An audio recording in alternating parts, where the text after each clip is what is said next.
আসসালামু আলাইকুম রহমতুল্লাহ। আজকে আমরা একটি গুরুত্বপূর্ণ বিষয় নিয়ে আলোচনা করব। সেটা হলো মাক্কি সূরার একটা বৈশিষ্ট্য নিয়ে। আমরা জানি কোরআনের যে সবচেয়ে বেশি যে সংখ্যক সূরা রয়েছে সেটা হচ্ছে মাক্কি সূরা। রাসূলুল্লাহ সাল্লাল্লাহু আলাইহি সাল্লাম যখন তার নিকট মাক্কি সূরাগুলো এক এক অবতীর্ণ হতে থাকে এবং তিনি যখন মক্কার কাফের দিকে মুশরিক দিকে দাওয়াত দিচ্ছিলেন ইসলামের দিকে, তখন ওই মাক্কি সূরাগুলোর মধ্যে আল্লাহ তাআলা রাসূল সাল্লাল্লাহু আলাইহি সাল্লামকে প্রিভিয়াস অসংখ্য নবী রাসূলের ঘটনা বর্ণনা করেন। যখন মক্কার কাফেররা বারবার রাসূল সাল্লাল্লাহু আলাইহি সাল্লামকে ডিনাই করছিল, মিথ্যা প্রতিপন্ন করছিল, ওই মুহূর্তে আল্লাহ তাআলা রাসূল সাল্লাল্লাহু আলাইহি সাল্লামকে পূর্ববর্তী নবীগণের যে তাদের আচরণ, তাদের পরিণতি কী হয়েছিল বারবার বর্ণনা করছিলেন। এবং দেখা যায় এটি শুধু একবার না, বারবার কয়েকটি সূরায় এই বিষয়ে বর্ণিত হয়েছে। ব্যাপক অধিকাংশ সূরার মধ্যে সেই নবীগণের ঘটনাগুলো বর্ণিত হয়েছে। যেমন আমরা যে বলি সূরাতুশ শুআরা, সূরাতুল আম্বিয়া, আর অনেক সূরার মধ্যেও ঘটনাগুলো বর্ণিত হয়েছে। এবং দেখা যায় যখন রাসূল সাল্লাল্লাহু আলাইহি সাল্লামকে তারা বারবার অস্বীকার করছিল এবং তাদেরকে রাসূল যখন আল্লাহর দিকে, আল্লাহর ইবাদত করার জন্য তাকে যখন আহ্বান করছিলেন, আল্লাহ দিকে ফিরে আসার জন্য তাদেরকে আহ্বান করা হচ্ছিল, তারা রাসূল সাল্লাল্লাহু আলাইহি সাল্লামকে মিথ্যাবাদী, মিথ্যা প্রতিপন্ন করছিল, কোরআনকে জাদু বলে উড়িয়ে দিচ্ছিল। তো আল্লাহ তাআলা রাসূল সাল্লাল্লাহু আলাইহি সাল্লামকে মুসা আলাইহিস সালামের ঘটনা শোনান যে মুসা আলাইহিস সালামও যখন তার ফেরাউনকে যখন দাওয়াত দিচ্ছিলেন, যখন তাকে তার অপকর্ম থেকে ফিরে আসার জন্য দাওয়াত দিচ্ছিলেন এবং আল্লাহর দিকে তাকে ফিরে আসার জন্য বলছিলেন, কিন্তু ফেরাউনও তার ডাকে সাড়া দেয়নি এবং পরবর্তী দেখা যায় ফেরাউন ধ্বংস হয়ে গিয়েছিল। এভাবে এর পর অনেক নবীর ঘটনা বর্ণিত হয়। যেমন নূহ আলাইহিস সালাম, নূহ আলাইহিস সালামও তার কওমদেরকে, যখন তার কওমবার আল্লাহর অবাধ্যে লিপ্ত হচ্ছিল, যখন তারা শিরকে মধ্যে লিপ্ত ছিল, তাদেরকে তাদের এই পাপ কাজ থেকে বিরত থাকতে বলা হয়েছিল এবং আল্লাহর ইবাদত করার জন্য, আল্লাহ দিকে ফিরার জন্য বলা হচ্ছিল। এবং যদি তারা এমনটা না করে তাদের উপর এক কঠিন আযাব নেমে আসবে, তাদেরকে সতর্ক করা হয়, শাস্তির কথা তাদেরকে সতর্ক করা হয়। এবং দেখা যায় নূহ আলাইহিস সালামের কওমও অধিকাংশই তার আহ্বানে সাড়া দেয়নি, তারা তাদের অপকর্ম দ্বারা ফিরে আসেনি এবং তাদের সেই শাস্তি নেমে আসে,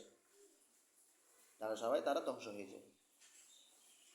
এবং একই সাথে হুদ আলাইহিস সালাম এবং সালেহ আলাইহিস সালাম, তাদের জাতিকেও তারা একইভাবে লূত আলাইহিস সালাম, তাদের জাতি যখন বিভিন্ন অপকর্মে লিপ্ত থাকতো, তখন তাদেরকে সেই অপকর্ম থেকে, পাপ থেকে তাদেরকে বিরত থাকতে বলা হতো এবং তাদেরকেও আল্লাহর দিকে ফিরে আসার জন্য বলা হতো, আল্লাহর ইবাদত করার জন্য বলা হতো। যে তারা এমনটা না করে তাদের সেই শাস্তি, সেই আযাব নেমে আসবে। তো তারা যখন রাসূল সাল্লাল্লাহু আলাইহি ওয়াসাল্লামকে তারা ডিনাই করত এবং তাদের সতর্ক করার পরেও তারা যখন তাদের এই পাপ কাজ তার ফিরে আসতো না, তাদের পর সেই আযাব নেমে আসতো। তেমন দেখতে পাই হযরত হুদ আলাইহিস সালামের জাতি তার ধ্বংস হয়ে যায়, সালেহ আলাইহিস সালাম জাতি তার ধ্বংস হয়ে যায়, লূত আলাইহিস সালাম জাতি তার ধ্বংস হয়ে যায়, তাদের সেই আযাব নেমে আসে।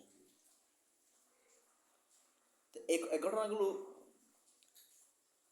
আল্লাহ তাআলা রাসূল সাল্লাল্লাহু আলাইহি ওয়াসাল্লামকে ওই সময় কোন আয়াতের মাক্কি সূরার মধ্যে অবতীর্ণ করছিলেন। ওই সময় অডিয়েন্স কারা? মক্কার কাফেররা, ওদের এগুলো শোনানো হচ্ছিল এবং ওদেরকেও রাসূল সাল্লাল্লাহু আলাইহি ওয়াসাল্লাম একইভাবে যে আল্লাহর ইবাদত করার জন্য তাদেরকে বলা হচ্ছিল। এবং একই সাথে তারা যখন আলোচনা ডিনাই করে, তাদেরকে এই সমস্ত নবীদের প্রিভিয়াস যে জেনারেশনের কী ঘটেছে তাদেরকে শোনানো হচ্ছিল। এখন প্রশ্ন হচ্ছে, রাসূল তাদের যখন এই আল্লাহর ইবাদত করতে বলা হয়, আল্লাহ থেকে ফিরে আসতে বলা হয়, তাদেরকে তো আযাবের শাস্তির সতর্ক করেন। এখন তাদের উপর সে শাস্তি, কোন শাস্তি কথা তাদেরকে বলা হচ্ছিল? আমরা দেখেছি প্রিভিয়াস নবীগণের তাদের উম্মত কওমদেরকে যখন তারা ফিরে আসতো না, তারপর সে শাস্তি নেমে আসতো। কিন্তু রাসূল সাল্লাল্লাহু আলাইহি ওয়াসাল্লাম যখন তাদের কওমদেরকে, রাসূল সাল্লাল্লাহু আলাইহি ওয়াসাল্লামের মক্কার কাফেরদেরকে যখন বলা হচ্ছে তোমরা আল্লাহ থেকে আল্লাহর ইবাদত থেকে ফিরে এসো, আমাদের জন্য এক কঠিন শাস্তি আযাব অপেক্ষা করছে।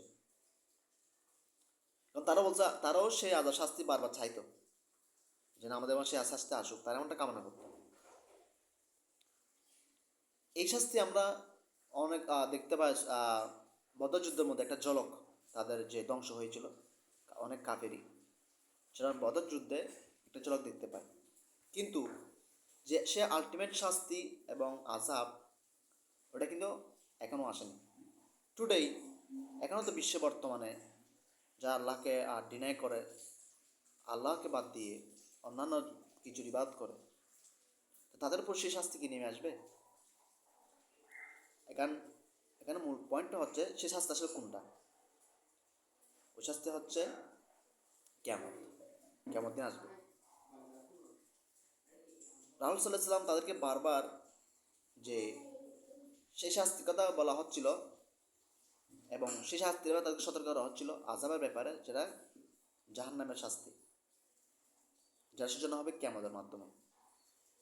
তাদের সেই কিয়ামতের ভয়াবহতার সম্বন্ধে তাদেরকে সতর্ক করা হয়। এবং এই সতর্কবাণী আজও আমাদের জন্য প্রযোজ্য। আজও যে সে আমাদের একই দাওয়াত হবে যে মানুষকে, আমাদেরকে আল্লাহর দিকে আহ্বান করতে হবে, আল্লাহর ইবাদত কথা বলতে হবে, এবং তারা যদি আল্লাহ দিকে ফিরে না আসে, তারা সে শাস্তির সম্মুখীন হবে, সেটা হচ্ছে জাহান্নামের শাস্তি। এবং সেই শাস্তি তাদের জন্য হবে এই কিয়ামত গড়ার মধ্য দিয়ে। আল্লাহ তাআলা শেষ নবীর রাসূল সাল্লাল্লাহু আলাইহি ওয়াসাল্লামের উম্মতকে একটা লম্বা একটা সময় দিয়েছেন, যা তারা আল্লাহ থেকে ফিরে আসতে পারে, যা তারা তাদের এই অপকর্ম থেকে ফিরে এসে আল্লাহ ইবাদত করতে পারে। কিন্তু যেদিন এই কিয়ামত এসে যাবে, সে কেউ চলে আর ফিরে আসতে পারবে না,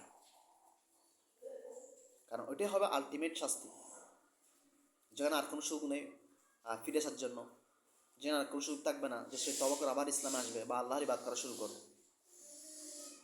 রাসূল সাল্লাল্লাহু আলাইহি ওয়াসাল্লামের পুরো মাক্কি সূরার মধ্যে যে আমরা একটা সামারি করি পুরো মাক্কি জীবনের দাওয়াতের, এটা হচ্ছে মূল পয়েন্ট। এখানে যদি মক্কার কাফেরদেরকে ভাবরা এই জিনিসটা বলছি না, সেটা কখনো বিভিন্ন নবীদের ঘটনা প্রিভিয়াস তারাদের কি পরিণত হয়েছিল সেটার মাধ্যমে, কর্ম উপদেশের মাধ্যমে, সেটা রাসূল সাল্লাল্লাহু আলাইহি ওয়াসাল্লাম বলা হয় নাজির ও বাশির।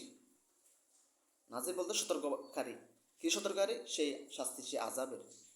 আর যারা আল্লাহর ইবাদত করবেন, যারা মুমিন হবে, তাদের জন্য সুসংবাদদাতা বাশির। কি সুসংবাদ? জান্নাতের সুসংবাদ, সফলতার সুসংবাদ। সেজন্য এই মাক্কি সূরার মধ্যে এবং রাসূল সাল্লাল্লাহু আলাইহি ওয়াসাল্লামের পুরো জীবনের এই বিষয়টা খুবই গুরুত্বপূর্ণ দাওয়াতের। না, আমাদের অন্যান্য বিষয় এত বেশি আলোচিত হয়, ওইখানে আমাদের কিয়ামত কিংবা আখিরাত খুব খুব কমই আলোচিত হয়। অথচ পুরা মাক্কি সূরাগুলোর মধ্যে এই কিয়ামতে আখিরাত নিয়ে বারবার আলোচনা, যেখানে দেখানো হয় কীভাবে মানুষ এই আখিরাত থেকে দূরে থাকবে, কীভাবে সে আখিরাতকে ভুলে যাবে, কিয়ামতকে ভুলে যাবে।